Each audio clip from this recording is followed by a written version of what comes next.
एक और चीज़ इसमें मौजूद है, वो है पब्लिक सिनोनिम।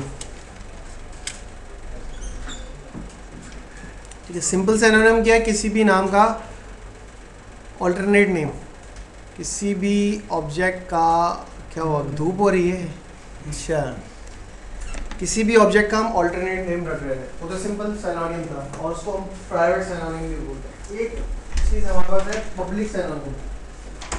पब्लिक सिनोनिम क्या चीज़ है?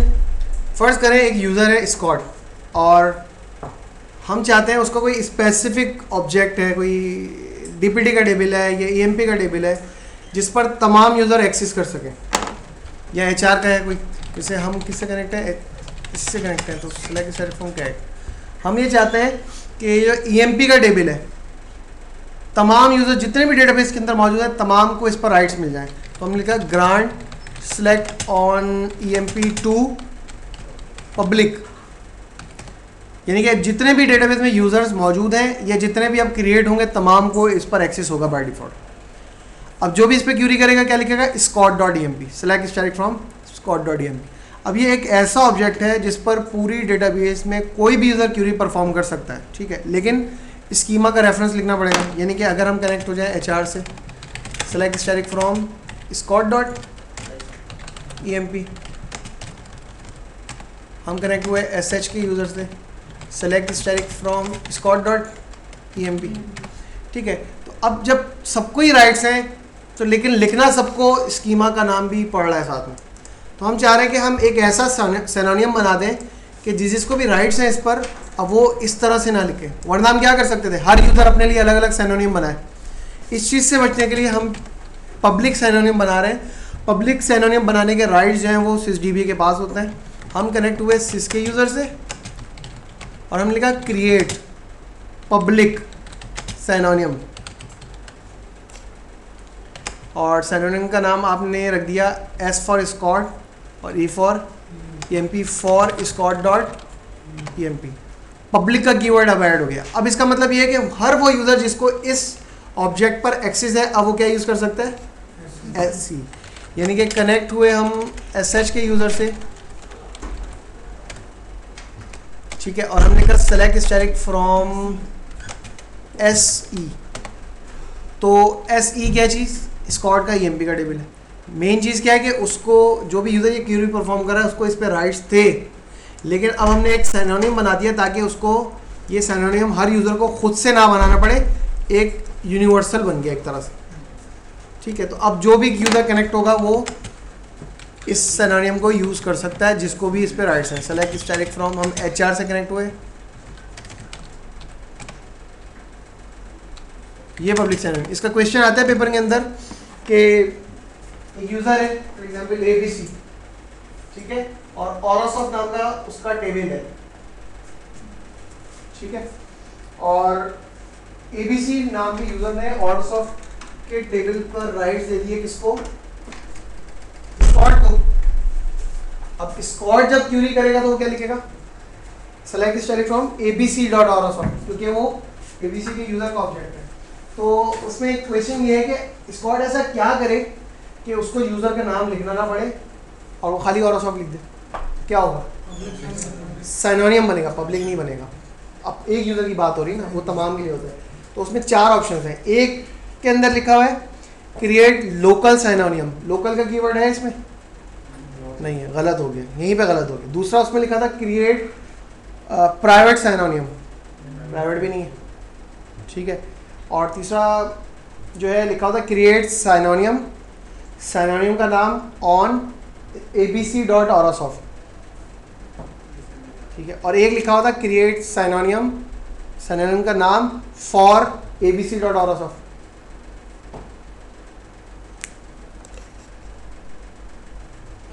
ऑन है या फॉर है? फॉर है ना, तो बस ये इसमें डिफरेंस था कि एक तो लोकल का कीवर्ड नहीं है इसमें, प्राइवेट का कीवर्ड नहीं है, पब्लिक हम इसमें यूज़ नहीं कर सकते, और एक था जो बिल्कुल सही लिखा था लेकिन एक में ऑन लिखा होता और एक में फॉर लिखा होता। तो ऑन तो नहीं है इसके सिंटैक्स में, तो अगर आपको सिंटैक्स एग्जैक्टली याद है तो आपको वैसे ही आंसर मिल गया। यानी कि आपने कहा कि लोकल तो इसमें आता नहीं है, एक तो वैसे क्लियर हो गया, अब 3 बज गए। एक में लिखा हुआ था प्राइवेट, प्राइवेट भी नहीं है तो 2 बज गए। एक पे ऑन था, एक पे फॉर था, फॉर वाला सही है अगर आपको सिंटैक्स याद है तो। सर मैं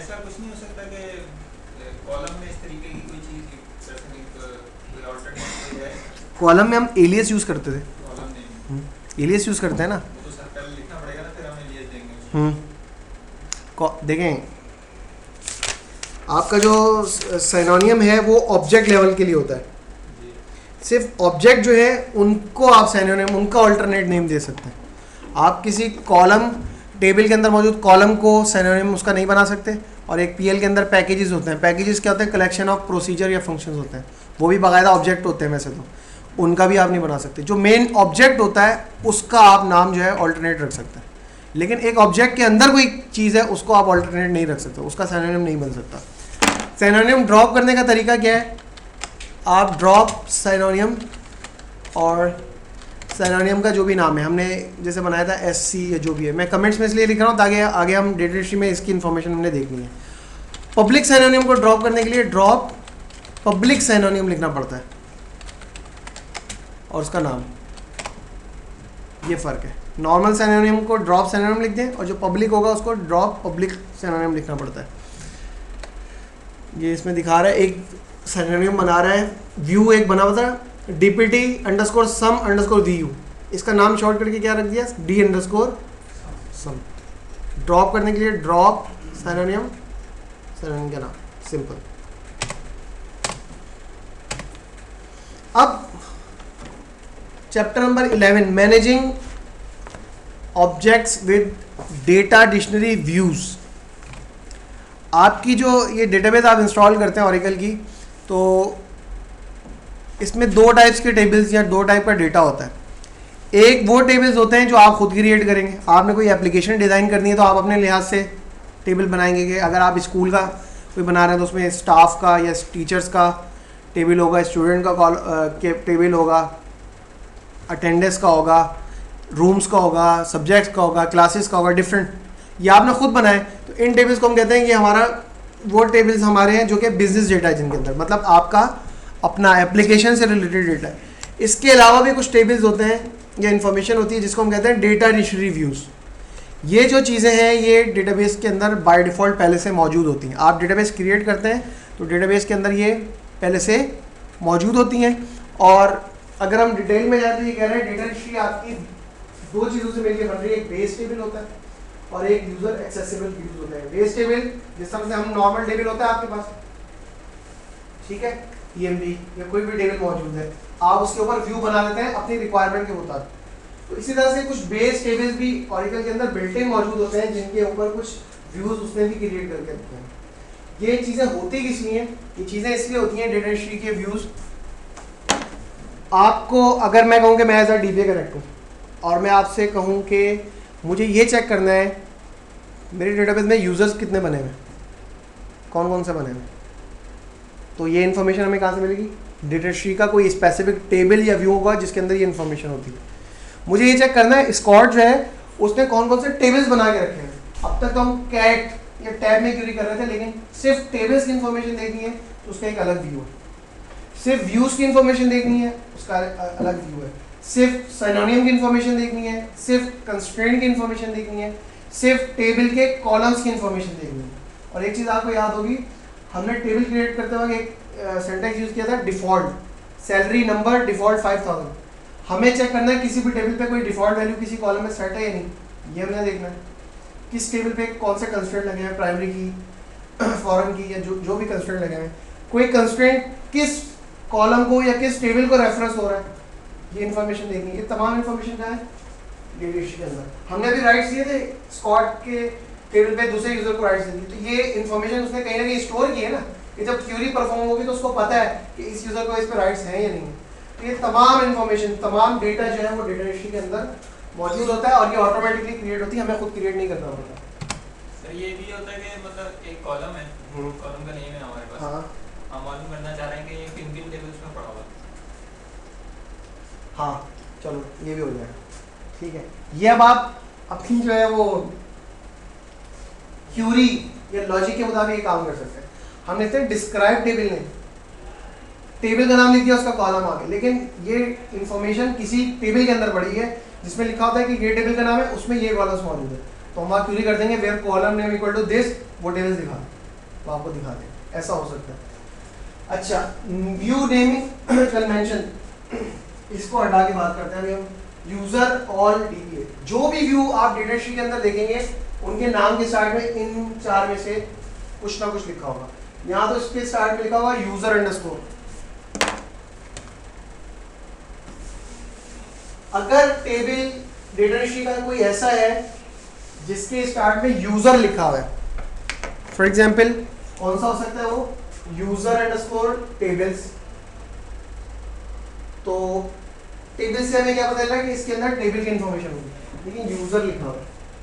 अगर यूजर अंडरस्कोर टेबल आपने लिखा है तो इसका मतलब है कि इसको कोई ना कोई यूजर का क्यूरी परफॉर्म कर रहा होगा, यानी कि हम किसी ना किसी यूजर से कनेक्ट होंगे, हम स्कॉट से कनेक्ट है।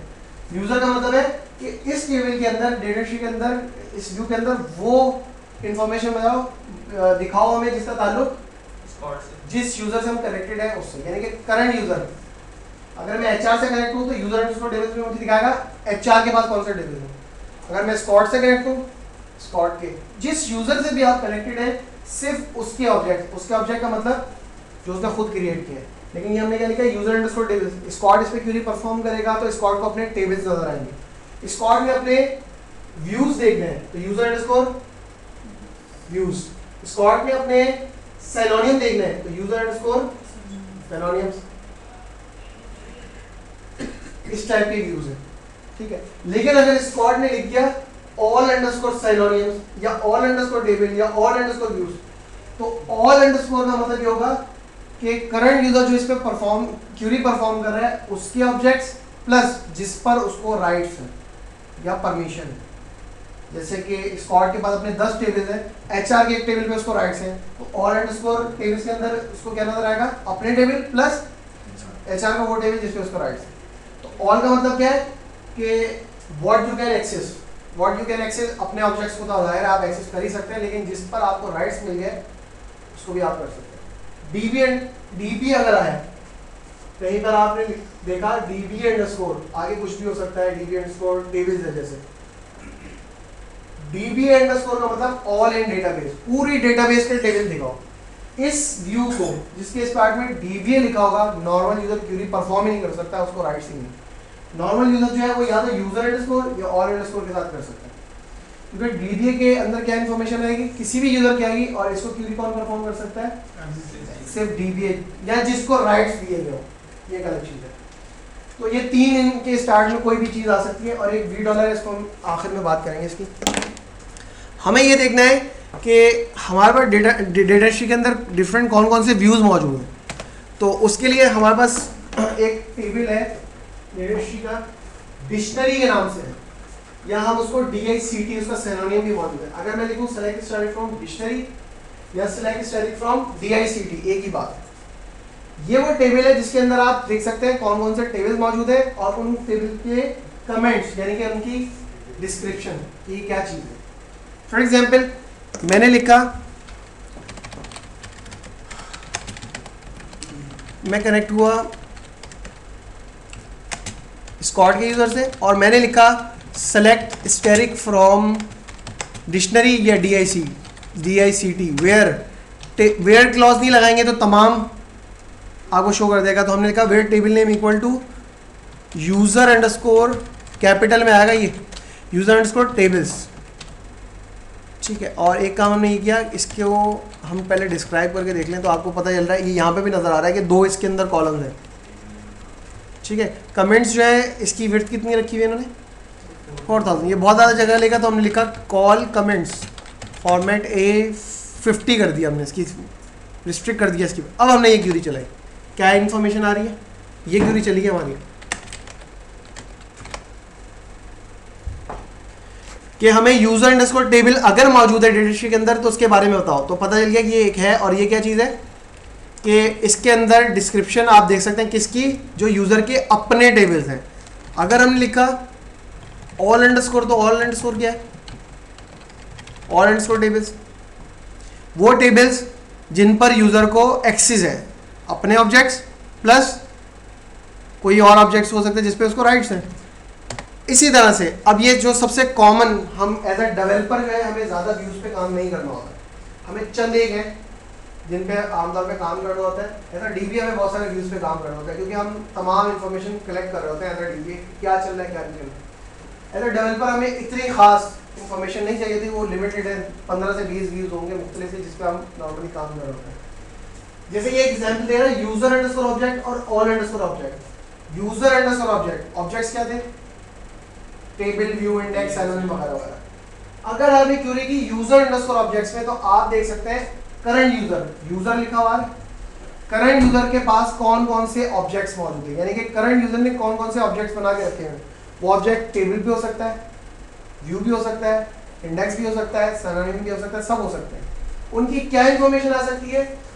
Query user underscore objects to see all of the objects that are owned by you is a useful way to obtain a listing of all objects names। Object के नाम आपको बताए जाएंगे कौन कौन से, उनकी टाइप्स, यानी कि वो क्या चीज़ है, टेबल है, व्यू है, इंडेक्स है, प्लस आपको ये पता चल जाएगा कि वो ऑब्जेक्ट आपने क्रिएट कब किया था, यानी कि मैंने अगर एक टेबल बनाया तो मुझे ये पता करना है वो कब क्रिएट हुआ था। उसकी डेट आ जाएगी, date of last modification means last DDL आपने उस पर कब परफॉर्म की, ड्रॉप हो गया तो खत्म हो जाता है। स्टेटस कि वो वैलिड है या इनवैलिड है, ठीक है। तो अब इसको हम चेक करते हैं। हम आए यहां पर और हमने लिखा डिस्क्राइब किया, पहले डिस्क्राइब यूजर अंडरस्कोर ऑब्जेक्ट्स। ये कॉमन व्यू है जिस पर हम काम कर रहे होते हैं किसी भी ऑब्जेक्ट की इंफॉर्मेशन देखने के लिए। हमने यहां से लिया सिलेक्ट ऑब्जेक्ट का नाम बताओ मुझे, ऑब्जेक्ट नेम को हमने सेट किया, ये भी बड़ा होता है काफ़ी, फॉर्मेट 30। सेलेक्ट ऑब्जेक्ट का नाम और वो ऑब्जेक्ट है क्या चीज़, यानी कि वो टेबल है, व्यू है, इंडेक्स है, क्या चीज़ है, और वो कब क्रिएट हुआ था, और उसका स्टेटस क्या है, फ्रॉम यूज़र अंडरस्कोर ऑब्जेक्ट्स। और एक काम हमने और किया, ऑर्डर बाय। ऑर्डर बाय क्या करना चाहिए जिससे आपको समझ में आएगा, ऑर्डर बाय ऑब्जेक्ट टाइप। पहले मुझे टेबल्स दिखाओ, फिर फला चीज़ दिखाओ, फिर फला चीज़ दिखाओ। क्या इन्फॉर्मेशन आ रही है, अब आप बिल्कुल ऊपर से देखें, अच्छा नीचे से देख लें, ऊपर एक ऐसी चीज़ है जो हमें पता ही नहीं क्या है, नीचे से देखते हैं। हमें पता चला कि हमारे पास सिर्फ एक व्यू बना हुआ है जो हमने आज बनाया था, टेस्ट व्यू, और कब बनाया था, आज की डेट आ रही है, और उसका स्टेटस इनवैलिड क्यों है, फोर्स जो हमने किया था, ज़बरदस्ती हमने बना दिया था, तो हमें यहाँ पर पता चल गया कि ये इनवैलिड है। हमारे पास डिफरेंट टेबल्स बने हुए हैं, उनके नाम और वो कब बने थे और उनके स्टेटस क्या है, वैलिड है। एक सिनोनिम हमने बनाया था अभी HC नाम का और वैलिड है। सीक्वेंस हमारे पास यहाँ बने हुए हैं, और प्रोसीजर नाम की एक चीज़ है, प्रोसीजर PL के अंदर हम प्रोग्रामिंग करते हैं, कोड बनाते हैं, तो वो भी बाकायदा ऑब्जेक्ट होता है, प्रोसीजर, फंक्शन, ट्रिगर, पैकेज वगैरह, तो उसकी एक टाइप है, ऑब्जेक्ट है ये भी, एक कब बनाया था और वो स्टेटस क्या है। लॉग भी एक ऑब्जेक्ट टाइप में आता है आपका, उसकी इंफॉर्मेशन है। इंडेक्स, इंडेक्स क्या है जिस पर हमने बात की थी, इंडेक्स बने हुए। और एक चीज़ लिखी है डेटाबेस लिंक। डेटाबेस लिंक क्या चीज़ होती है, डिस्ट्रीब्यूटेड इन्वायरमेंट में आप काम करते हैं, आपके पास 2 डेटाबेसेस हैं, आप जो है यहाँ पर कनेक्टेड है एज ए स्कॉट, और आपको कुछ डेटा वहाँ पर से एक्सेस करना है या क्यूरी करना है, तो उसके लिए आप डेटाबेस लिंक बनाते हैं कि आप यहाँ कनेक्टेड हैं और आप वहाँ पे भी क्यूरी कर लेंगे, इसको हम डेटाबेस लिंक कहते हैं। और इसके और भी काफ़ी फ़ायदे होते हैं कि आप ना सिर्फ देख सकते हैं, DML वगैरह भी परफॉर्म कर सकते हैं, सेट ऑपरेटर से रिकॉर्ड्स मैच कर सकते हैं। जैसे दोनों पर EMP का टेबल है और आपको उन दोनों को मैच करना है, तो हमने सेट ऑपरेटर पढ़ा था, तो आप एक क्यूरी यहाँ की लिखेंगे, यूनियन करके दूसरी जगह से डेटा उठा लेंगे। तो ये तमाम काम आप डेटाबेस लिंक से कर सकते हैं। बहरहाल इस व्यू के अंदर आपको सिर्फ और सिर्फ ये इन्फॉर्मेशन पता चल रही है, ऑब्जेक्ट है, ये है क्या चीज़, टाइप, कब क्रिएट हुआ था, उसके स्टेटस क्या, और डिफरेंट थोड़ी सी और चीज़ें हैं। हमें ये देखना है कि ये जो डेट आ रही है इसमें टाइम नहीं पता चल रहा, तो क्या करेंगे हम, क्या करेंगे, टू डेट करेंगे, 2-4 करेंगे। डेट तो वो ऑलरेडी है और हमें उसे करेक्टर में, और HH24 MI, बस मिनट्स बहुत हैं, और इसका एलियास हमने दे दिया क्रिएटेड। और अब हमने देखा कि क्या है, तो अब हमें पता चल रहा है कि हमने टेस्ट व्यू नाम का जो है 19 तारीख 7वां महीना 2011 18 कब बचते हैं, डिज़ास्टर रिकवरी हम कर नहीं पाए थे, तो बहरहाल हमें टाइम भी पता ही है। ठीक है। अच्छा, हमने लिखा सिलेक्ट ऑब्जेक्ट अंडरस्कोर टाइप, क्या बताया ये टाइप क्या है, टेबल है, व्यू है, वगैरह वगैरह, comma count static from user underscore objects group by object underscore type. क्या पता चल रहा है हमें कि हमारे स्कीमा में करंट यूजर के पास जो है उसने कितने सीक्वेंस बना के रखे हैं, प्रोसीजर कितने, डिफरेंट चीज़ें कितनी तादाद में बनी हैं। तो यानी कि हम जो नॉर्मल क्यूरीज परफॉर्म करते हैं वो हम इस पर परफॉर्म कर सकते हैं, डीएमएल परफॉर्म नहीं होती इसमें, सिलेक्ट की क्यूरी, क्योंकि हम इसमें से सिर्फ इंफॉर्मेशन रीड करते हैं, हम इसमें इंफॉर्मेशन इंसर्शन डीएमएल वगैरह परफॉर्म नहीं कर सकते, ये रीड ओनली होते हैं आपके लिए। अगर मैंने यही क्यूरी लिख दी, अब क्या इसका मतलब क्या बनेगा,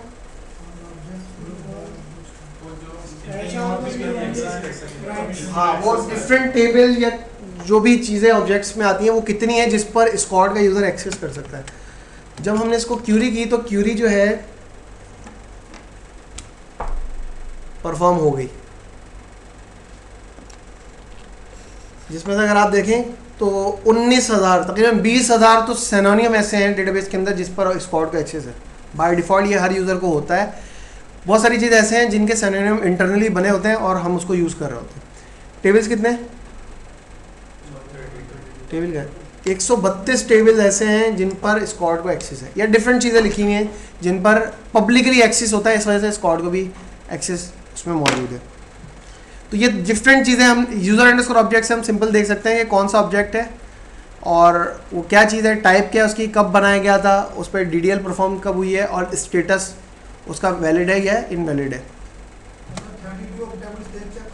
जी 32 टेबल ऐसे हैं जिस पर आप क्यूरी परफॉर्म कर 132 हाँ जाहिर है एक्सेस है ना, नहीं ऑल अंडरस्कोर ऑब्जेक्ट से सिर्फ बता रहे ये है कौन कौन से, ये आप कहाँ से देखेंगे, ऑल अंडरस्कोर टेबल्स, वहाँ पर आपको दिखा देगा। अच्छा एक और व्यू, ये तो वही है जो हमने क्यूरी परफॉर्म की। अगर आपको टेबल्स की इंफॉर्मेशन देखनी है तो describe user underscore table, describe मैं इसलिए कर रहा हूँ क्योंकि हमें इनके टेबल्स के कॉलम्स पता ही नहीं है, तो हमने पहले डिस्क्राइब किया। जब हमने डिस्क्राइब किया तो इसमें सिर्फ इतने से कॉलम हैं,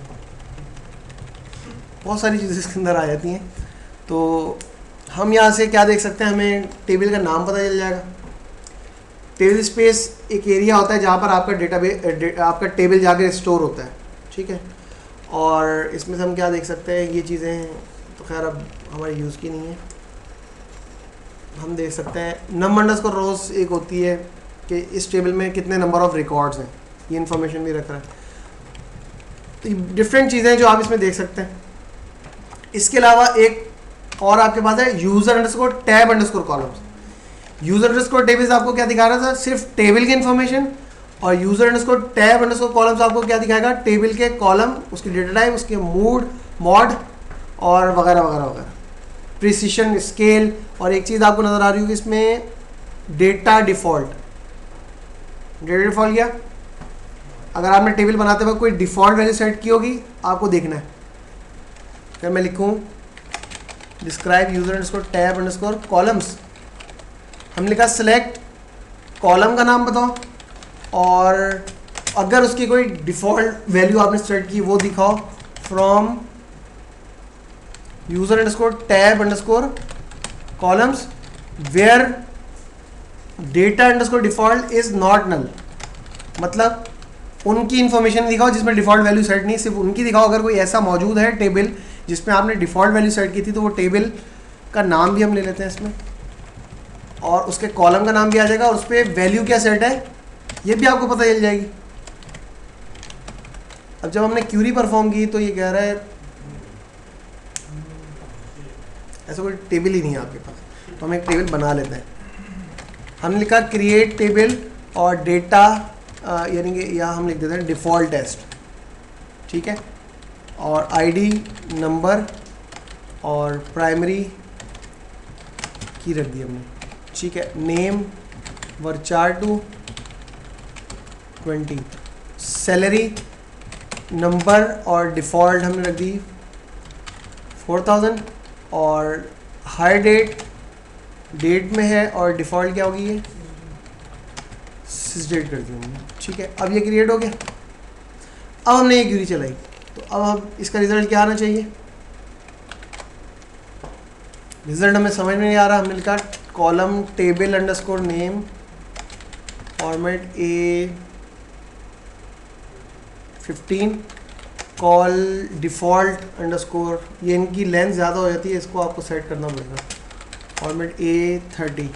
अब देखें क्या आ रहा है, हमें क्या पता चल रहा है कि डिफ़ॉल्ट अंडरस्कोर टेस्ट का जो सैलरी का कॉलम है उसमें 4000 आपने सेट की हुई है, हाइड का जो कॉलम है उसमें आपने सिस्टेड डिफ़ॉल्ट रखी, यानी कि आप डिफ़ॉल्ट वैल्यू अगर देखना चाहते हैं तो कौन सा व्यू है, user underscore tab underscore column, यहाँ से आप ये इंफॉर्मेशन कलेक्ट कर सकते हैं।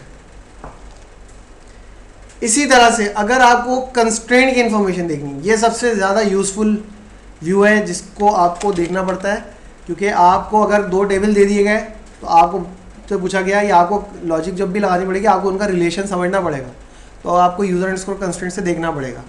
तो जब हमने इसको डिस्क्राइब किया यूज़र अंडरस्कोर कंस्ट्रेंट्स, तो यहाँ पर आ रहा है ऑनर, उसका ऑनर कौन है, कंस्ट्रेंट का नाम क्या रखा था आपने, कंस्ट्रेंट का नाम हमने पढ़ा था हम खुद रखते हैं या फिर सिस अंडरस्कोर सी के नाम से खुद ही आ जाता है। टाइप वर्चार 1, इसके अंदर 1 कैरेक्टर यानी कि प्राइमरी की है, यूनिक है, चेक है, नॉट नल है या फॉरेन की रेफरेंशियल इंटीग्रिटी क्या चीज़ है, ये टाइप में आपको बता देगा। टेबल का नाम क्या है, किस टेबल पे लगा हुआ है। सर्च कंडीशन का मतलब है कि अगर नॉट नल है तो वहाँ लिखा हो जाएगा कि ये कॉलम नॉट नल है, और सर्च कंडीशन मेन जो है वो उसके लिए होती है आपकी। चेक का कंस्ट्रेंट, कि आपने चेक के कंस्ट्रेंट में कंडीशन क्या लिखी है, सैलरी ग्रेटर देन 5000, इस टाइप की जो भी आप कंडीशन लिखते हैं वो इसके अंदर आ जाएगी। अगर हम लिखें सेलेक्ट कंस्ट्रेंट नेम और किस टेबल पे लगा हुआ है, टेबल का नाम बताओ और उस पर कंस्ट्रेंट जो लगा हुआ है उसका नाम बताओ, और कंस्ट्रेंट जो है उसकी टाइप बताओ कि वो कौन सा कंस्ट्रेंट है, और क्या था, search underscore condition from user underscore constraints. अगर आपने यहाँ पे वेयर क्लॉज नहीं लगाई तो क्या करेगा, ये तमाम टेबल्स की इंफॉर्मेशन देगा। तो हमने लिखा where table name equal to, अभी हमने कौन सा टेबल बनाया था, डिफॉल्ट टेस्ट, ये हमें सिर्फ इसकी इंफॉर्मेशन दो। इसको भी सेट किया हमने,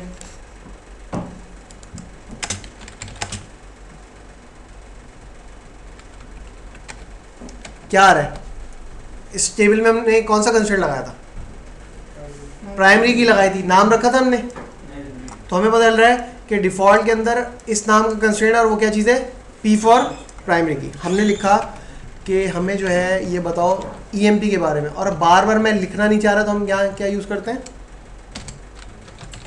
M% हमने यूज़ कर लिया कि मैं रन करूँगा मुझसे पूछो EMP के बारे में बताओ, क्या बता रहा है EMP के बारे में, कि EMP के अंदर एक कंस्ट्रेंट है जिसका नाम है P की EMP, वो क्या है, प्राइमरी की है। एक कंस्ट्रेंट है F के DPDR में, वो क्या है, रेफरेंस, आपकी रेफरेंशियल इंटीग्रिटी है, किसको रेफरेंस कर रही है ये आपको अभी नहीं पता। आपने लिखा DPD का बताओ, प्राइमरी की, ई के एंटर हो गया, ठीक है। और अगर हम वेयर क्लॉज हटा दें तो क्या करेगा,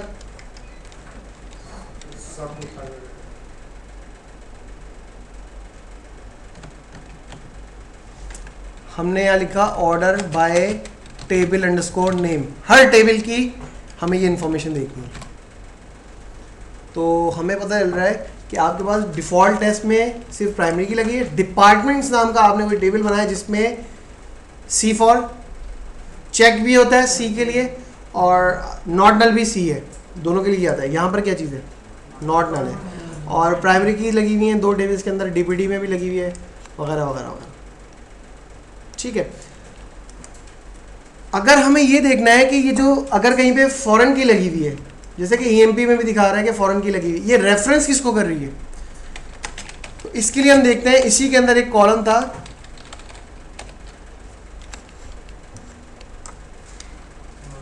हमने लिखा select constraint name table underscore name और R underscore constraint underscore name from user underscore constraints. क्या पता चल रहा है कि ये जो एफ के डीपीटी है ना कौन से टेबल पर है, ईएमपी के टेबल पर है, और ये किसको रेफरेंस कर रहा है, पी के डीपीटी। पी के डीपीटी क्या है, ठीक है, हमने कंस्ट्रेंट टाइप लेते तो यहाँ पर पी भी लिखा हुआ था तो हमें ये पता चल गया। लेकिन हमें यहाँ पर क्या चीज़ नहीं पता चल रही कि ये टेबल के कौन से कॉलम पर है, ये यहाँ पर नहीं पता चल रहा। अगर आपको ये चेक करना है कि टेबल के कौन से कॉलम पर है तो आप उसके लिए देखते हैं user underscore calls underscore columns. इसमें आपको बताएगा कि टेबल कंस्ट्रेंट का नाम क्या है और वो किस टेबल के किस कॉलम पे लगा हुआ है। सेलेक्ट कंस्ट्रेंट नेम, टेबल का नाम और कॉलम का नाम फ्रॉम यूजर अंडरस्कोर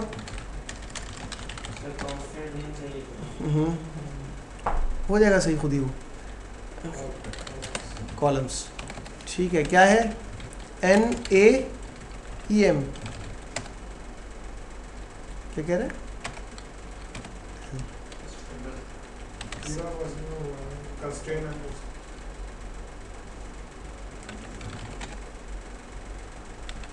पहली लाइन है L1, ये लाइन है C/NAEM है, क्या कर दो इसको ये, ठीक है। अब आप चले, फिर ये ऐसे आ रहा है, इसको फिर सेट किया हमने,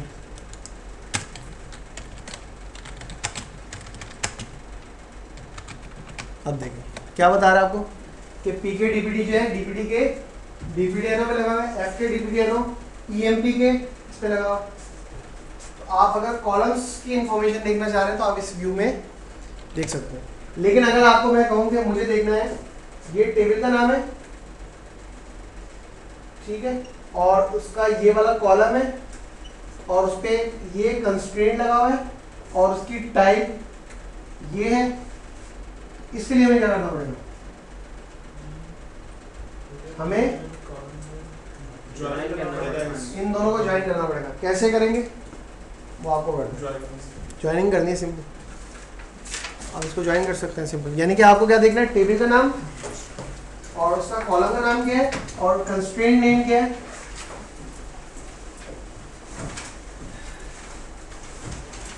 और उसकी टाइप क्या है, और मजीद कोई चीज देखना चाहे स्टेटस भी है इसके अंदर के वो इनेबल है डिसेबल है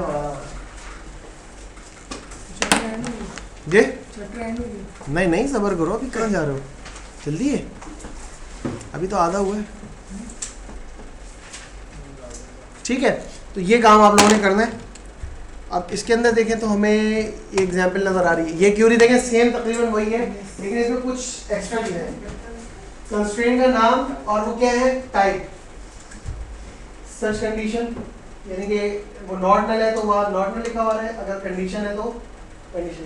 constraint name, R constraint name means अगर वो फॉरेन की है तो कौन से कंस्ट्रेंट को रेफरेंस हो रही है। एक चीज़ और लिखिए, डिलीट रूल। हमने फॉरेन की हुए देखा था 3 रूल थे, मास्टर को डिलीट करते हैं, चाहे डिलीट अगर है तो नहीं होता, वो डिफॉल्ट ही है, नो एक्शन। और 2 और कौन से थे, ऑन डिलीट कैस्केड और ऑन डिलीट सेट। तो वो अगर वो वाले कंस्ट्रेंट लगे तो यहाँ पर लिखा हुआ है। स्टेटस प्राइमरी की या कोई भी कंस्ट्रेंट है, इनेबल डिसेबल आप उसको कर सकते हैं, वो हम बाद में पढ़ेंगे बहरहाल, तो उनके स्टेटस आप यहाँ से देख सकते हैं। इसी तरह से अगर हमने कोई व्यू क्रिएट करके रखा हुआ है, सेलेक्ट स्टैटिक फ्रॉम कैट, कोई व्यू है इसमें, एक ही व्यू बनाया था हमने और वो है टेस्ट अंडरस्कोर व्यू, वो भी इनवैलिड इत्तेफाक से। ठीक है, हमें लेकिन इसकी क्यूरी देखनी है, वो कोई भी व्यू हो सकता है, तो उसके लिए हम देखते हैं यूजर अंडरस्कोर व्यूज से। मैंने लिखा select text from user underscore views where view underscore name equal to test underscore view. हम एक और व्यू बना लेते हैं, ऐसा करें, क्रिएट और रिप्लेस व्यू, और व्यू का नाम हमने रख दिया डीपीटी इन्फो। ठीक है, एस बना हुआ है, हमने सारे डिलीट किया, एक ही पड़ा हुआ है हमारे पास, बाकी तो सब ड्रॉप कर दिए थे ना हमने लास्ट क्लास में। हाँ तो रिप्लेस हो जाएगा, सारे दिमाग चल रहा है। Select D dot D name, और ये क्या चीज़ है, डिपार्टमेंट, और sum of E dot sal total,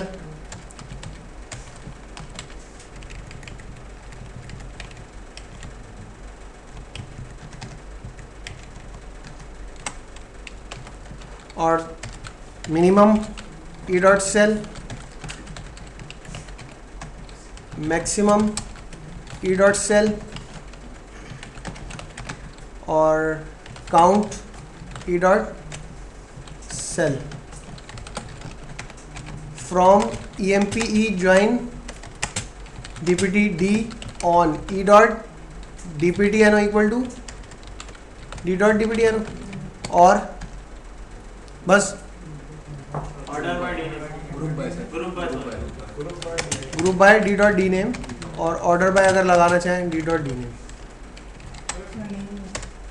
क्या अच्छा क्रिएट हो गया, क्यूरी परफॉर्म किया हमने, select set from DPT info.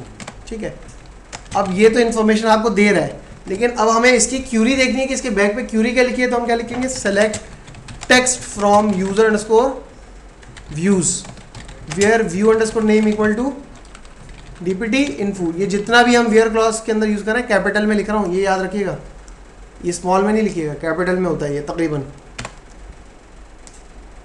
सही बता रहे हैं?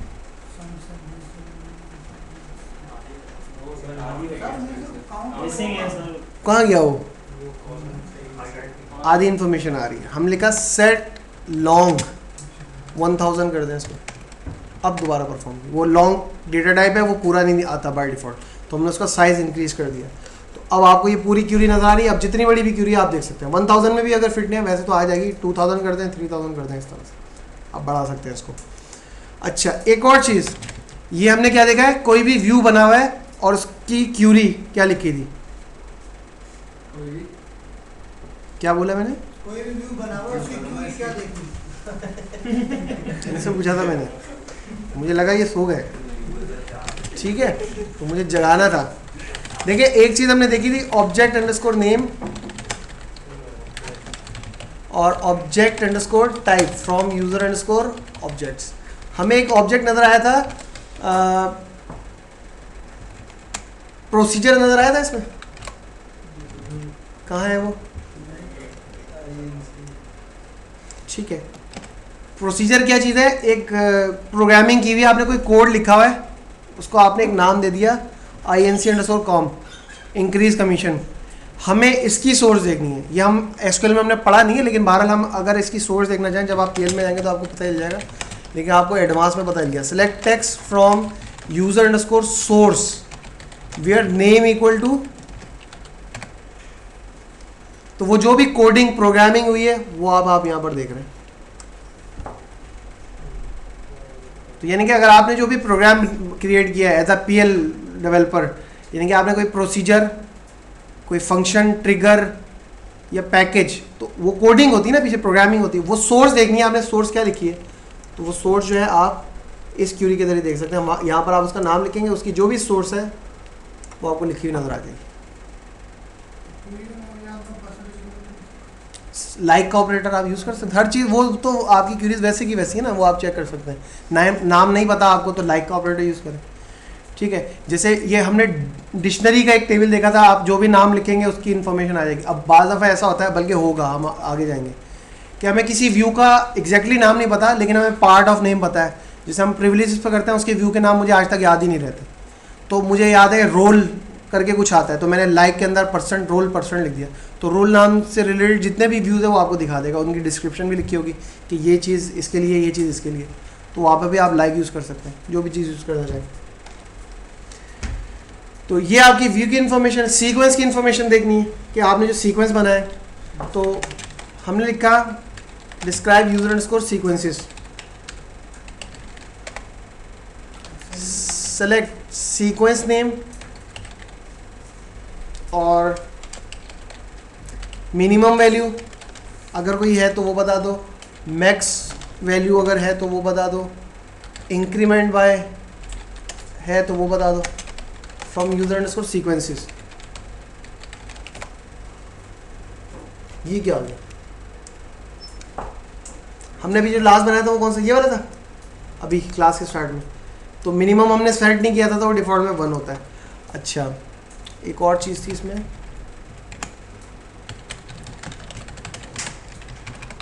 लास्ट नंबर इसने क्या जनरेट किया,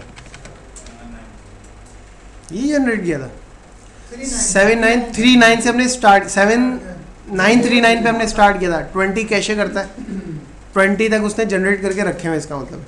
अच्छा अब हमने लिखा ऑल्टर सीक्वेंस। सीक्वेंस का नाम क्या है EMP ID सीक्वेंस और हमने लिख दिया मैक्स वैल्यू जो है ये 10,000 तक जानी चाहिए एक बात। और मिनिमम वैल्यू वैसे हमें सेट करने की ज़रूरत नहीं है क्योंकि प्राइमरी की, लेकिन हम सिर्फ डेटा स्ट्रीम में इंफॉर्मेशन देखने के लिए इसको चेंज कर रहे हैं। मिनिमम वैल्यू हमने कर दी 1000। ठीक है अब हमने ये क्यूरी परफॉर्म करके देखी कि अब क्या इन्फॉर्मेशन है।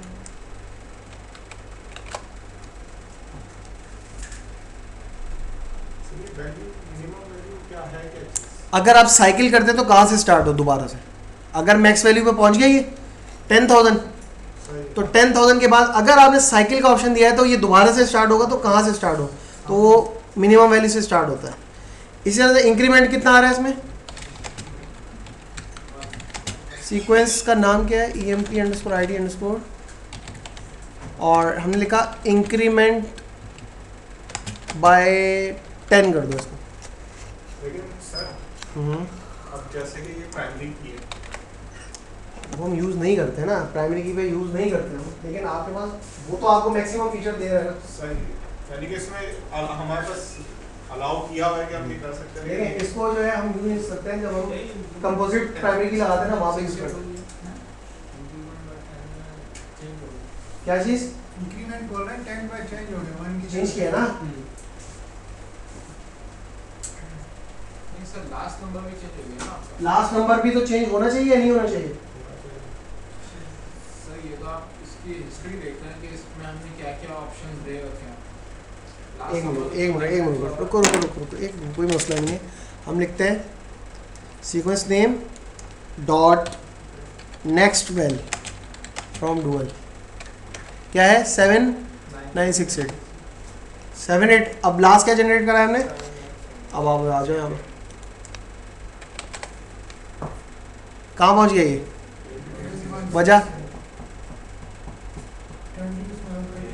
अब वो हमने वैल्यू उसकी चेंज कर दी थी ना उस टाइम तो उसने जनरेट नहीं की, लेकिन जैसे अब हमने यूज़ किया इसने क्या किया है 20 मजीद जनरेट करके ये आपको दिखा रहा है इंटरनली उसने लास्ट क्या जनरेट किया है।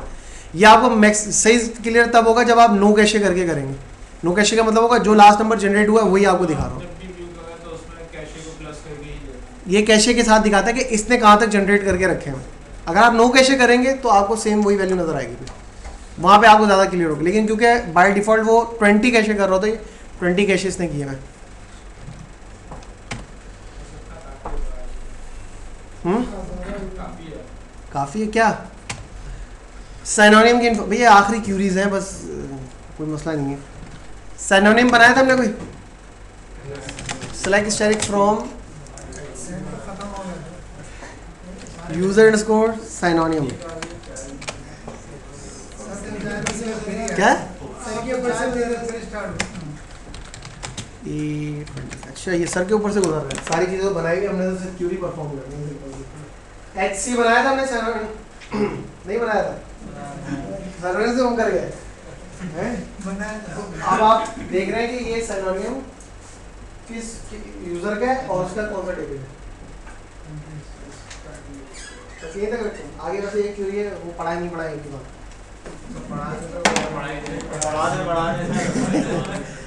कमेंट्स, हम जो कमेंट्स लिखते हैं डबल डैश या स्लैश स्टाइल करके वो अलग चीज़ है। ये कमेंट्स क्या है, आप किसी भी टेबल पर कमेंट्स लिख सकते हैं।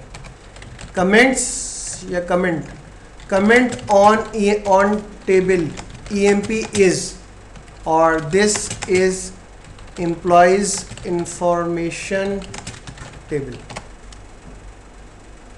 ठीक है, इन कमेंट्स का फ़ायदा क्या है, ये कमेंट्स डेटा स्ट्रीम में बाकायदा स्टोर हो गए। यानी कि आप जब एप्लीकेशन डिज़ाइन कर रहे हैं, आपने कोई भी टेबल किस पर्पज़ के लिए यूज़ किया, आप ये यूज़ कर लें और वहाँ पर टेक्स्ट लिख दें, तो उससे क्या होगा कि आप बाद में उस डिस्क्रिप्शन को रीड कर सकते हैं। कहाँ से, user underscore tab underscore column, select static from user underscore tab underscore columns where table underscore name equal to EMP पे रखा हमने। कितना कुछ आ गया, तो स्टैटिक यूज़ नहीं करना था हमें। ये हमने क्यूरी गलत पे कर दी, क्या लिख दिया मैंने वहाँ पे, user underscore tab underscore column. ये क्या दिखाता था, टेबल के कॉलम की इन्फॉर्मेशन, और ये क्या है, user underscore tab underscore comments है।